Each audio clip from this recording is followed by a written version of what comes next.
Before the video starts, I just want to tell you guys to please subscribe to the channel for more NBA content like this. I post 2 videos a week on all things NBA basketball, so if that's something you're interested in, I would appreciate the support. Also, please be sure to leave a like on the video. That helps a lot with helping this channel grow. Anyways, back to the video.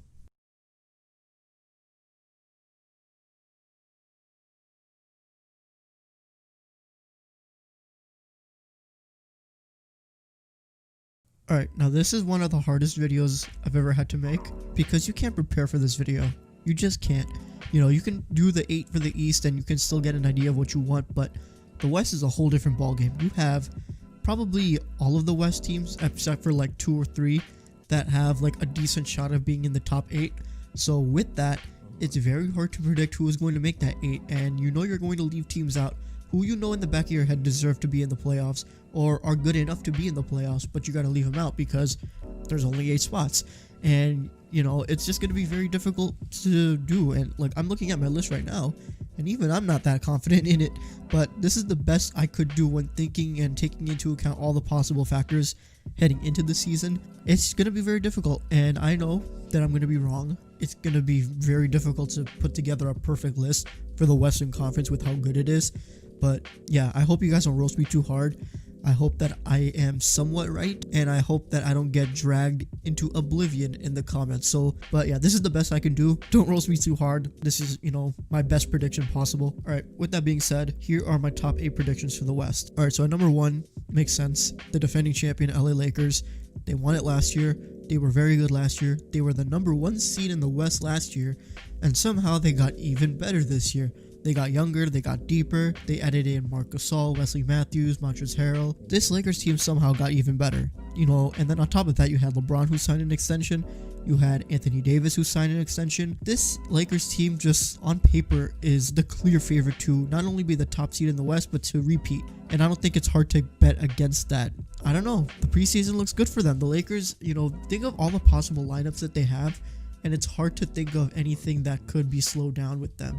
You know, even with LeBron running the point, or even if LeBron's taking it a little bit easier this year because he wants to do a little bit of load management, you know Anthony Davis isn't going to load manage, and you know he's going to go off regardless. So the Lakers are the clear favorites to win the championship, and they're definitely going to be the number 1 seed in the West. Again, like last year, at number 2, I have the LA Clippers, and you know, look, people are going to drag them, obviously, because it's funny, but because of the playoff stuff that they happened, the 3-1 lead and all that, which I get, and it's all entertainment and it's all funny to me. But let's be clear, the Clippers are still pretty good, right? Like, it's not like they got worse even in the offseason. You could argue they got a little bit better because while they did lose Montrezl Harrell, they brought in Serge Ibaka, who is pretty good for them. They also brought in Luke Kennard, who to me is an underrated signing in the offseason. The Clippers did get a little bit better. You know, it's marginal, but it's still a difference.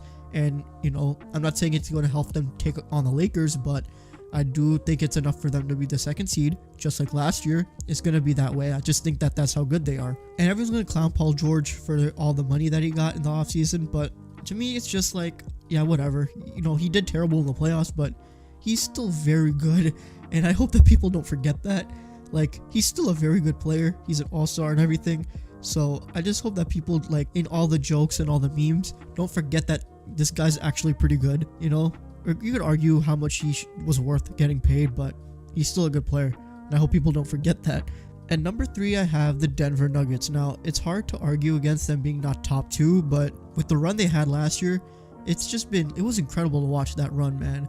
Back-to-back 3-1 comebacks against the Jazz and then against the Clippers, who everyone were the favorites to win it all. It was an incredible run. Jamal Murray went off. I mean, Nikola Jokic went off. Michael Porter Jr. went off. They had an incredible amount of talent off the bench. They were just so good. And it's going to be hard to bet against them this year because everyone slept on them, and then they became, you know, they went to the Western Conference Finals and took the Lakers to 5 games. The reason I have them at 3 and not anywhere up is because they didn't actually get that much better. In fact, they lost a couple of important guys. So I think Jamal Murray is going to be a lot better.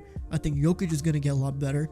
I think Michael Porter Jr. is going to get a lot better. But they did lose Jeremy Grant, who to me was like a really big deal because he was such a big factor for that Nuggets team. And to lose him does hurt them.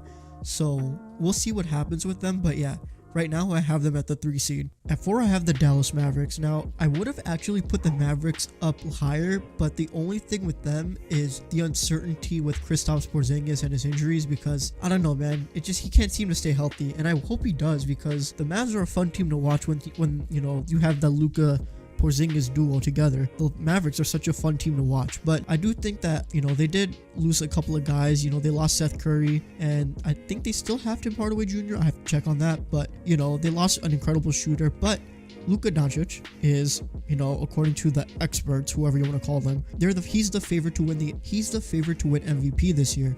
And he's my favorite also. I just think that with how much better he's gotten in just 2 years, there's no way he doesn't get better in year 3 and becomes even better than he was. And again, if Porzingis was healthier, I would have them maybe at 3, maybe even 2. But just because of that, I have to put them at 4. Let's be clear, they're going to be better than last year simply because of how much better Luka's going to be.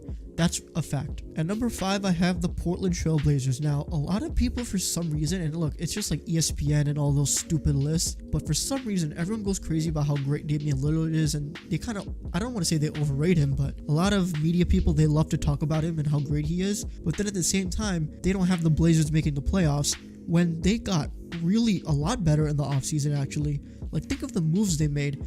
They got rid of Hassan Whiteside. They brought back Enes Kanter. They have Derek Jones Jr. I can't remember all of the moves off the top of my head, but they did a lot. Rodney Hood's gonna be back healthy. Yusuf Nurkic is gonna be back healthy. Zach Collins could be back healthy. The Blazers are still very good. They kept Carmelo Anthony too. It's gonna be hard to bet against them making the playoffs, and to me, you know, they barely made it last year. They had to win a play-in game to do it. But this year, with how much better they got and how much better their roster is as a whole, I have them comfortably making the playoffs.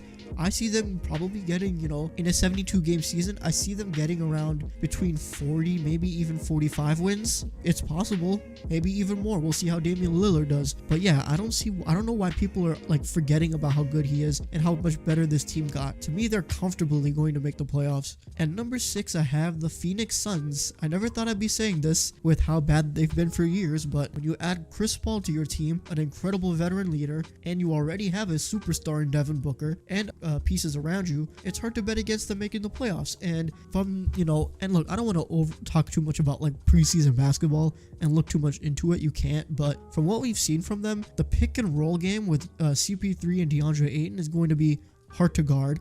Chris Paul in isolation and just with him on the floor, spacing and everything, he's just going to be a lot better. Devin Booker is a superstar, so he's still very young. So he's going to be, really good like he always is. He's going to be like an all-star player. They have a decent group of guys around them. It's going to be hard to bet against the Suns making the playoffs, and I do think they'll make it comfortably only because I think the situation in OKC was different because Chris Paul was the main guy, and he had a lot of young guys with him who were all talented, and he took them under their wing and brought them up. With the Suns, there's already a superstar guy there.